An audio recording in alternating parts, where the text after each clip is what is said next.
मनोज सिन्हा ने property tax को लेकर फिर से दी वजाहत। कहा, जम्मू कश्मीर में मुल्क के मुकाबले में टैक्स की स्लैब सबसे कम।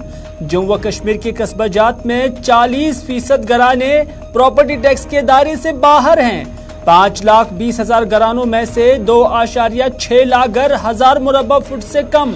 46% दुकानों को सालाना सिर्फ 700 रुपए से कम अदा करने होंगे।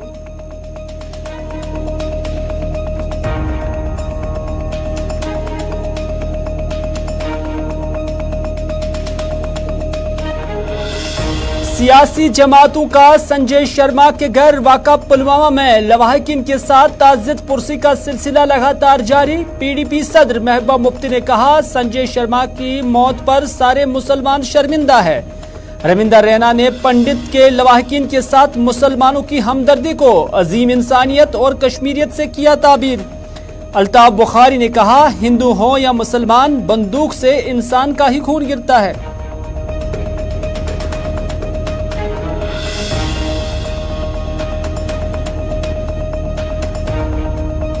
गुडूर कुलगाम में एक नौजवान शख्स की लाश मेवा बाग से बरामद। आदिल अहमद नामी नौजवान कुछ दिन कबल से ही बाहर से आया था घर।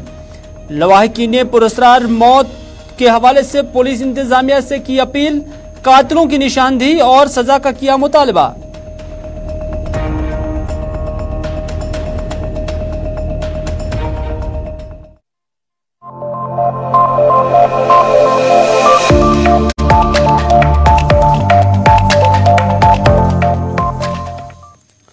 बिस्मिल्लाहिर्रहमानिर्रहीम, अस्सलाम वालेकुम। आप सभी का इस्तकबाल है। आप देख रहे हैं प्रोग्राम स्पेशल रिपोर्ट। आपका मेजबान मीर हिलाल हांजुरी हाजिर खिदमत। और आज की स्पेशल रिपोर्ट में कुलगाम के अंदर जो डेड बॉडी पाई गई, एक नौजवान की डेड बॉडी, उससे मुतल्लिक और उसके साथ साथ जो प्रॉपर्टी टैक्स है उस पर सरकार का क्या मौक़िफ़ है और पॉलिटिकल पार्टीज क्या कुछ कहती हैं। और उससे बढ़कर भी जो पुलवामा के असन इलाके में कल एक कश्मीरी पंडित संजय शर्मा की मौत वाक़ा हुई है या संजय शर्मा की हलाकत अंजाम दी गई है, उस पर सियासी जमातों का क्या कुछ कहना है। उनके घर ताज़ियत पुरसी का सिलसिला लगातार जारी है। लवाहिकीन के साथ उनकी ढारसबंदाई जा रही है। लेकिन जम्मू कश्मीर के लेफ्टिनेंट गवर्नर मनोज सिन्हा ने आज श्रीनगर के SKICC में जहां कुछ बिजली प्रोजेक्ट्स का ऑनलाइन इफ्तिताह किया, वहीं पर आज उन्होंने मुतअद्दिद चीज़ों का यहां पर जिक्र भी किया।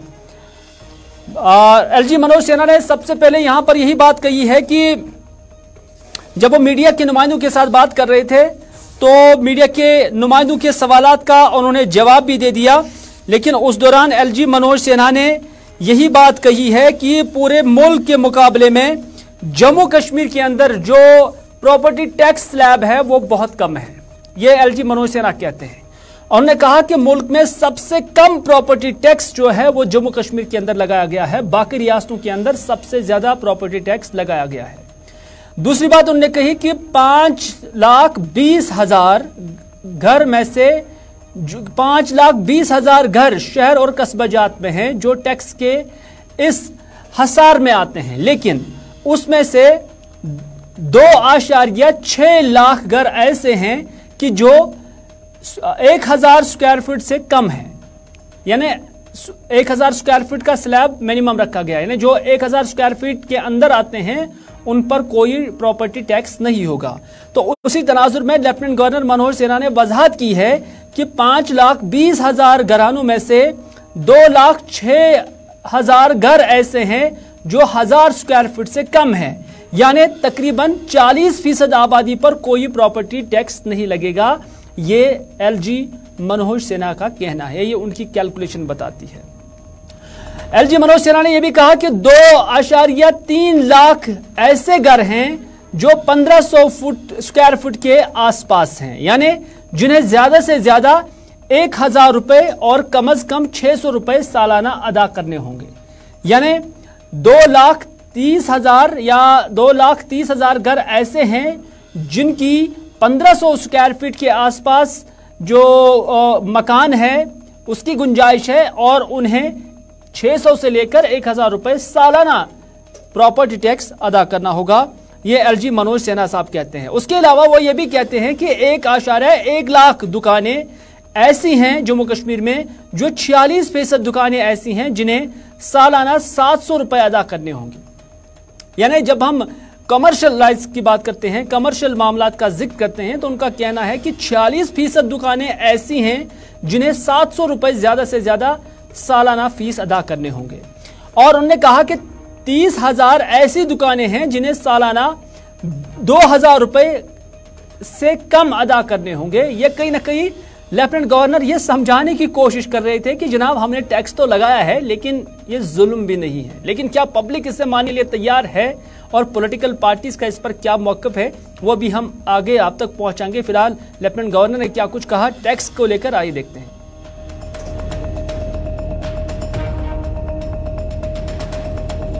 2,03,600 ऐसे घर हैं जो 1,500 स्क्वायर फुट के नीचे। इसका मतलब कि अधिकतम 1,000 रुपए एक वर्ष में 1,000 रुपए एक वर्ष में, माने 1,000 रुपीज मैक्सिमम इन 1 ईयर। और इसमें भी 2,03,600 में से 80% ऐसे होंगे जिन्हें 600 रुपये से भी कम देना है। और मैं तुलना अगर शिमला से करूं, अंबाला से करूं, देहरादून से करूं, तो 1/10 ऑफ शिमला, अंबाला एंड देहरादून। तो इसलिए सामान्य आदमी की चिंता हमने की है। और अभी भी मैं कह रहा हूं कि कॉमन मैन को कोई दिक्कत है वो जरूर प्रशासन को लिखे, हमारे प्रमुख सचिव को लिखे, हमसे कहे, उसमें कोई सामान्य आदमी को दिक्कत नहीं आनी चाहिए। वैसे ही कमर्शियल की अगर मैं बात करूं तो 1,10,000 दुकानें,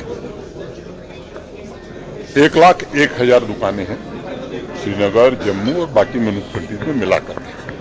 इसमें लगभग आधी 46% दुकानें ऐसी हैं जो 100 स्क्वायर फुट के नीचे की, और उन पर जो एक वर्ष में खर्चा आने वाला है 700 रुपये।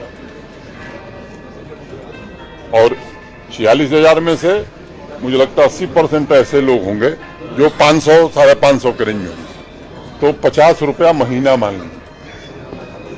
और 30,000 ऐसी दुकानें हैं जो जिनको साल में 2,000 से कम देना, ये भी तीनों शहरों से 1/10 है। तो मोटे तौर पर 1,01,000 में से माने 76% ऐसे लोग हैं जिनको बहुत ही न्यूनतम भुगतान करना है। मुझे लगता है कि इससे बेहतर व्यवस्था कोई नहीं हो सकती है। और बार बार हमने दोहराया है कि ये जो धन आएगा वो उसी कॉरपोरेशन के, उसी म्यूनिसिपैलिटी के अकाउंट में जमा किया जाएगा। हमारे शहर ग्रोथ के इंजन बन सकें उसके लिए काम किया जाएगा। सामान्य आदमी की नागरिक सुविधाओं में बढ़ोतरी हो इसके लिए इस पैसे का उपयोग किया जाएगा। कंसोलिडेटेड फंड ऑफ JKUT में वो नहीं जाएगा। मैं समझता हूं, मैं जम्मू कश्मीर के सामान्य नागरिक से निवेदन करना चाहता हूं कि आइए प्रशासन का सहयोग करिए। एक अच्छा ये अत्यंत दुर्भाग्यपूर्ण है, इसकी कड़ी निंदा मैं करता हूं। और जिन लोगों ने भी घटना की है, मुझे लगता है हमारी सिक्योरिटी फोर्सेस उसकी चिंता करेंगी। सिक्योरिटी में इस तरह की एक आध घटनाएं निश्चित रूप से लोगों के मन में संदेह पैदा करती है, लेकिन एक 360 डिग्री अप्रोच के साथ सिक्योरिटी सिचुएशन पर हम काम कर रहे हैं। उम्मीद करता हूं कि पहले से स्थिति काफी बेहतर है, हम एक आदर्श स्थिति बनाने में सफल होंगे। चलिए, लेफ्टिनेंट गवर्नर मनोज सिन्हा ने पुलवामा वाकये का भी जिक्र किया जिसपे कश्मीरी पंडित को मारा गया था। हालांकि पॉलिटिकल पार्टीज ये कहती हैं कि सुधार कुछ भी नहीं है, ये सिर्फ कागजी सुधार है, लेकिन लेफ्टिनेंट गवर्नर कहते हैं कि नहीं, जो पहले हालात है उसके मुकाबले में हालात बहुत अच्छे हैं। बहरहाल ये तो पॉलिटिकल पार्टियां आपस में एक दूसरे पर इस तरह के इल्जामात या दर इल्जामात आते रहते हैं एडमिनिस्ट्रेशन के तय भी। लेकिन लेफ्टिनेंट गवर्नर मनोज सिन्हा ने जब आज यहां पर बिजली प्रोजेक्ट का इफ्तिताह किया तो उस मौके पर उन्होंने कहा कि पिछले 3 सालों में 54% बिजली के जो ढांचा है या सप्लाई है या उसके साथ साथ डिस्ट्रीब्यूशन है, ट्रांसमिशन है, उसमें बढ़ोतरी आई है। उन्होंने कहा कि जनरेशन हो, ट्रांसमिशन हो या डिस्ट्रीब्यूशन हो, उसमें भी काम बढ़ चुका है और जो 70 सालों में हुआ था उसके मुकाबले में 3 सालों के अंदर बहुत कुछ हुआ है, ये लेफ्टिनेंट गवर्नर का कहना है। और कहा कि मुझे लगता है कि जो हमारा टारगेट है 24/7 बिजली फराहम करना, 24 घंटे बिजली फराहम करना, उसमें हम आगे बढ़ रहे हैं। हमारी जो क्षमता रही है पिछले 3 वर्षों में, उसमें 54% की वृद्धि हमने की है, जो व्यवस्था 70 साल में बनी थी उसकी तुलना में। तीनों मोर्चों पर, जनरेशन के मोर्चे पर भी, ताकि हम पर्याप्त बिजली पैदा कर सकें, उस पर भी काम कर रहे हैं। ट्रांसमिशन और डिस्ट्रीब्यूशन में भी क्षमता हमारी काफी 3 साल में बढ़ी है। और आज जो 192 करोड़ के प्रोजेक्ट पूरे किए हैं कश्मीर डिवीजन में,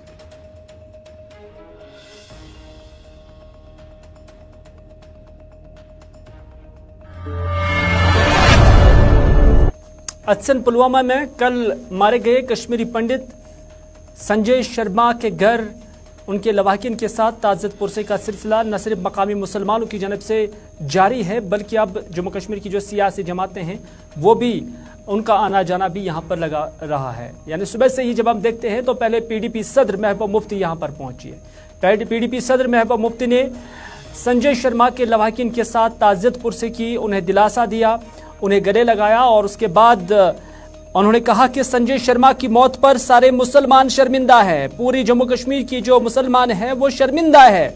हम वही मुसलमान लोग हैं जिन्होंने 1947 में दंगों के दौरान अक़लियतों को बचाया था, पंडितों को बचाया था, लेकिन आज यहाँ का मुसलमान खुद परेशान है। ये पीडीपी सदर महबूब मुफ्ती ने कहा है।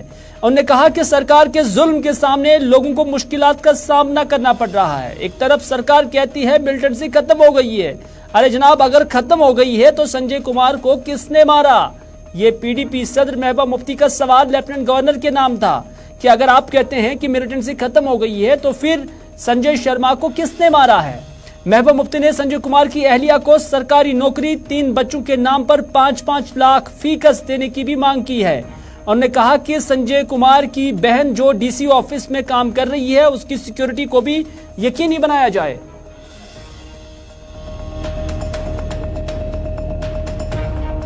एक तरफ से सरकार का जुल्म, मिलिटेंसी खत्म करने के नाम पे हमारे हजारों लोगों को जेलों में डाला जाता है, हमारे मकानों पे ताला लगाया जाता है, एनआईए, ईडी के छापे डाले जाते हैं, टेरर फंडिंग के नाम पे, मिलिटेंसी के नाम पे हमारे हजारों की तादाद में हमारे लोग बाहर के जेलों में हैं और उनके घर वालों की कोई रसाई नहीं है उन तक। और रोज हमारे यहाँ आज भी 4 मकान अटैच किए गए और हमें ये बताया जाता है कि हम मिलिटेंसी खत्म करें। अगर मिलिटेंसी खत्म है तो इसको किसने मारा? क्या कर रही है सरकार, क्या कर रही है? अब मैं इस सरकार से मेरी ये मैं कहना चाहती हूँ, एक तो जो इसकी बीवी है बहुत छोटी है बेचारी, इसको नौकरी दी जानी चाहिए। इसकी 3-3 बच्चे हैं, इसके कम से कम एक बच्चे के नाम पे 5-5 लाख रुपए बैंक में रखा जाना चाहिए।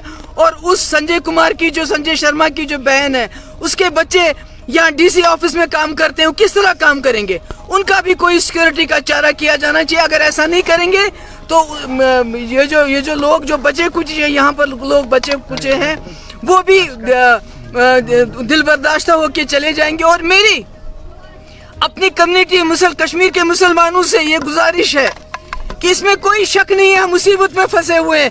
एक तरफ से बीजेपी का जुल्म, दूसरी तरफ से मिलिटेंट की बंदूक, मगर ये असासा है, हमारी कश्मीरियत की निशानी है। ये कश्मीरी पंडित, ये हमारे हिंदू लोग, ये हमारी सिख बरादरी, खुदा के लिए जो हमसे बन पड़ता है हमें इनको बचाने की कोशिश कर।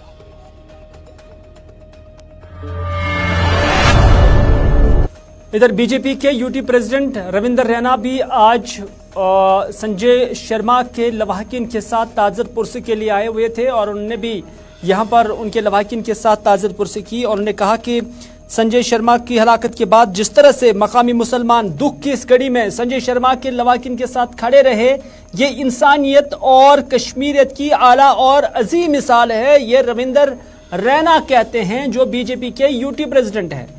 उन्होंने ये भी कहा कि एलजी इंतजामिया के आला और सिविल पुलिस अफसरान को मिल बैठकर एक पॉलिसी बनानी चाहिए जिसके तहत पीएम पैकेज और नॉन पीएम पैकेज के तहत या जितनी भी अकलियत से वाबस्ता लोग यहाँ पर रह रहे हैं या मुलाजमीन काम कर रहे हैं उनके तहफ़्फ़ुज़ को यकीनी बनाया जा सके। उन्होंने ये बात जोर देकर कही है कि इस चीज के लिए मिल बैठ कर पॉलिसी बनाई जाए और साथ ही इस ज़िम्मन में कोई भी फैसला जल्दबाजी में न लिया जाए। रविंदर रैना का यह कहना है पीएम पैकेज एम्प्लॉयज को लेकर, खासकर जो जम्मू के अंदर धरने पर हैं, और उन्होंने मुतनबे किया कहीं ना कहीं सरकार को ये बात पहुंचाने के लिए कि जनाब आप इस पर खामोश न रहें, बल्कि आप इस पर एक वाजिया पॉलिसी बनाएं। आए रोज लोग मर रहे हैं। उन्होंने कहा कि मैं यहाँ नफरत मैं यहाँ ताज़ियत के लिए आया हूँ और कोई सियासी तनकीद नहीं करना चाहता हूँ, लेकिन सभी सियासी जमातों से कहना चाहता हूँ कि हमें एकजुट होकर ऐसे हालात के खिलाफ लड़ना पड़ेगा, क्योंकि बंदूक ये नहीं देखती है कि हिंदू हो या मुसलमान, नेशनल कॉन्फ्रेंस हो या बीजेपी, पीडीपी हो या पीसी, गोली सारी जमीन को लाल कर जाती है। ये रविंदर रैना ने कहा है।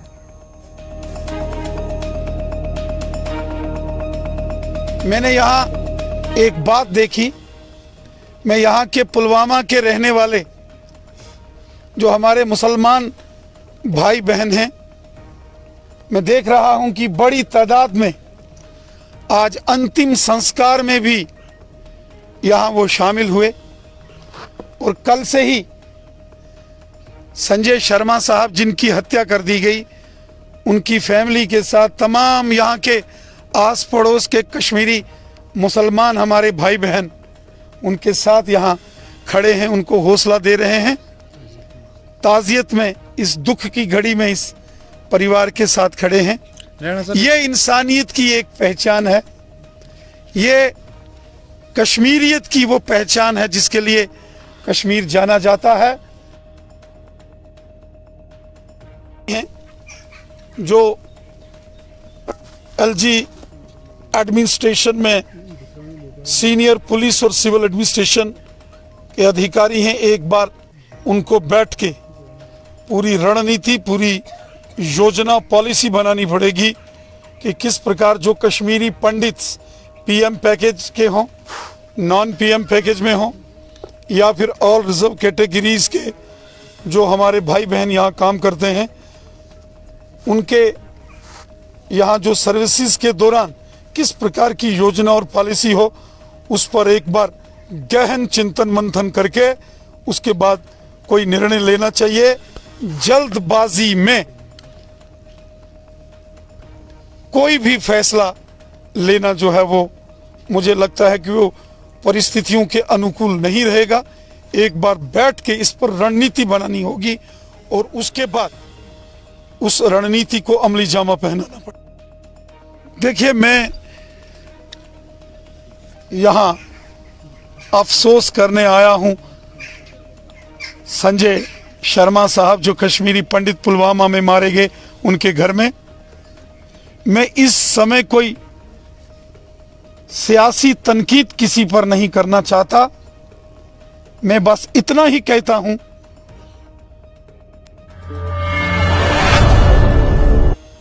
इधर सईद मोहम्मद अल्ताफ बुखारी ने भी इस पुलवामा वाक़े की मज़म्मत की है और उन्होंने कहा कि पुलवामा वाक़े की जितनी मज़म्मत की जाए कम है, चाहे गोली का शिकार हिंदू हो जाए या मुसलमान, लेकिन गिरता इंसान का ही खून है। ये सईद मोहम्मद अल्ताफ बुखारी ने कहा।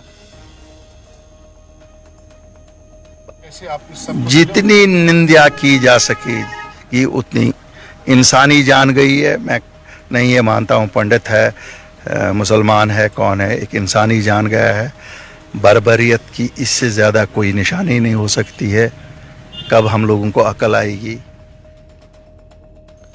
सईद मोहम्मद अल्ताफ बुखारी ने यह भी कहा कि खासतौर पर उन्होंने प्रॉपर्टी टैक्स को लेकर कहा। उन्होंने कहा कि सरकार को चाहिए कि वो बेरोजगार नौजवानों को 3-3 हज़ार रुपए ऑनरेरियम के तौर दें। हम भी सरकार के साथ कंधे से कंधा मिलाकर चलेंगे। हम लोगों को कहेंगे कि सरकार बेरोजगारों को ऑनरेरियम दे रही है तो तुम भी प्रॉपर्टी टैक्स दे दो। उन्होंने कहा कि जब नौजवानों के लिए कुछ है ही नहीं तो लोग प्रॉपर्टी टैक्स कैसे देंगे। उन्होंने कहा कि प्रोग्रेसिव स्टेट में यह भी देखना चाहिए कि ग्रेजुएट बच्चा, पोस्ट ग्रेजुएट बच्चा कैसे माँ बाप से पैसे मांगने में शर्माता है। बाकी जब हमारी सरकार आएगी तो इन फैसलों पर नजरसानी की जाएगी। ये सईद मोहम्मद अल्ताफ बुखारी ने कहा। इनको क्यों ना 2-2, 2.5, 3-3 हज़ार रुपया इनको एक ऑनरेरियम दे दे जो बेकार ग्रेजुएट्स, पोस्ट ग्रेजुएट्स है। तो हम तो सरकार के साथ कंधे से कंधा मिला के निकलेंगे। लोगों को कहेंगे दे दो भाई, सरकार दे रही है, आपके बच्चों के लिए दे रही है ऑनरेरियम। हमारे 12 से 16 लाख बच्चे हैं, ग्रेजुएट, पोस्ट ग्रेजुएट। तो हम लोगों को तैयार करेंगे प्रॉपर्टी टैक्स भी देने के लिए। लेकिन कम से कम कुछ तो लगे ना कि हमारे ये बच्चे, चलो जिसका मकान बड़ा है लेकिन 4 बच्चे घर में बेकार बैठे हैं, उसको कहेंगे भैया तुम्हें 12,000 रुपये तो सरकार दे रही है तेरे बच्चों को, तो फिर तो उस हिसाब से भी देखना चाहिए ना सरकार को। जब सरकार कहती है कि हमें जनाब आपके गली कोचों का देखना है, तो बिना जनाब फिर ये बच्चों का भी देखो ना। एक प्रोग्रेसिव सोसाइटी में तो ये भी देखा जाता है ना कि जो बच्चा ग्रेजुएट पोस्ट ग्रेजुएट है, इसको शर्म नहीं आनी चाहिए माँ बाप से मांगने को, सरकार दे दे। सरकार तो ली हुई है कि 1 अप्रैल से जो है इस प्रॉपर्टी टैक्स को लागू किया जाएगा, तो आपका लाहेअमल क्या है? हमारा लाहेअमल क्या रहेगा? सरकार है, सरकार का ही लाहेअमल रहता है। लेकिन अल्लाह के फजल से जिस वक्त हमारी सरकार आएगी, हम सैयद मोहम्मद अल्ताफ बुखारी कहते हैं कि अल्लाह की मदद से अगर हमारी सरकार आएगी तो हम इस डिसीजन को रिव्यू करेंगे, नजरसानी करेंगे।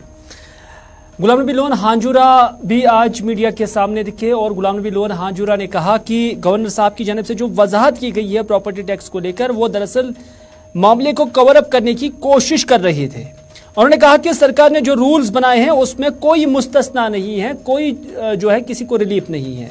प्रॉपर्टी टैक्स के लिए ये मौजू वक्त नहीं है। हालांकि हम इस टैक्स के खिलाफ नहीं हैं, लेकिन वक्त मौजू नहीं है, ये हांजुरा कहते हैं, क्योंकि अभी लोग परेशान हैं, महंगाई की वजह से इक्तिसादी हालात भी खराब है और कोविड की वजह से भी लोग अभी उससे उबर नहीं रहे हैं। ये गुलाम नबी लोन हांजुरा का कहना है, जो कि आज मीडिया से गुफ्तगू कर रहे थे।